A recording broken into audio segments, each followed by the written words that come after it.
விவசாயி, mechanic, engineer, இப்படி அப்பாக்கள் யாரா இருந்தாலும் அவங்க கனவெல்லாம் அவங்க பசங்களுக்கு ஒரு best college. AAA College of Engineering and Technology, Sivakasi. Counseling code 4680. 21st rank in Anna University, National Board of Accreditation, NAC with A grade ISO certified institution. மக்களவை சபாநாயகர் பதவிக்கான தேர்தல் நடைபெற உள்ள நிலையில் இந்த தேர்தல் எப்படி நடைபெறும் விவரிக்கிறார் செய்தியாளர் கணபதி சுப்பிரமணியம். மத்தியில் ஆட்சி அமைக்க எப்படி மக்களவையில் பெரும்பான்மை தேவையோ அதேபோல மக்களவை சபாநாயகர் தேர்தலில் வெற்றி பெறவும் மக்களவையில் பெரும்பான்மை தேவை. அரசியல் சாசனத்தின் 93வது பிரிவுப்படி யாருக்கு மக்களவையில் பெரும்பான்மை உள்ளதோ அவரே மக்களவை சபாநாயகர் தேர்தலில் வெற்றி பெறுகிறார். ராகுல் காந்தி வயநாடு தொகுதியின் மக்களவை உறுப்பினர் பதவியை ராஜினாமா செய்திருக்கிறார். ஆகவே அந்த தொகுதி தற்போது காலியாக உள்ளது. ராய்பரேலி தொகுதியின் மக்களவை உறுப்பினர் பதவியை மட்டுமே ராகுல் காந்தி தக்க வைத்துள்ளதால் தற்போது மக்களவையில் 542 உறுப்பினர்கள் உள்ளனர்.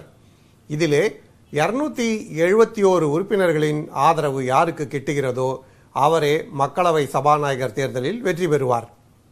இத்தகைய சூழலில் தேசிய ஜனநாயக கூட்டணியின் வேட்பாளராக களமிறங்கியுள்ள பாஜகவின் ஓம் பிர்லாவுக்கு 293 வாக்குகள் கிட்டும் என பாஜக தலைவர்கள் கணக்கிட்டுள்ளனர்.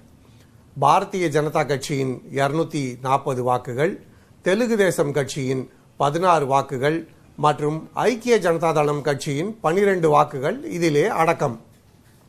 அதே சமயத்திலே இந்தியா கூட்டணியின் வேட்பாளராக களமிறங்கியுள்ள காங்கிரஸ் கட்சியின் கோடிக்குன்னில் சுரேஷுக்கு 233 வாக்குகள் கிட்டும் என காங்கிரஸ் கட்சியின் தலைவர்கள் கணக்கிட்டுள்ளார்கள்.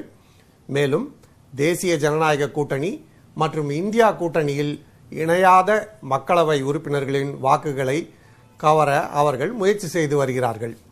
இத்தகைய சூழலில் பாரதிய ஜனதா கட்சியின் வேட்பாளரான ஓம் பிர்லாவுக்கே வெற்றி வாய்ப்பு பிரகாசமாக இருக்கிறது. ஆனால் அதே சமயத்திலே காங்கிரஸ் கட்சியின் வேட்பாளரான கோடிக்குன்னில் சுரேஷ் வெற்றிக்காக தேர்தலில் களம் இறங்கவில்லை. வெற்றி பெற முடியாது என தெரிந்த போதிலும் பாரதிய ஜனதா கட்சி துணை சபாநாயகர் பதவியை எதிர்க்கட்சிகளுக்கு தர மறுக்கிறது.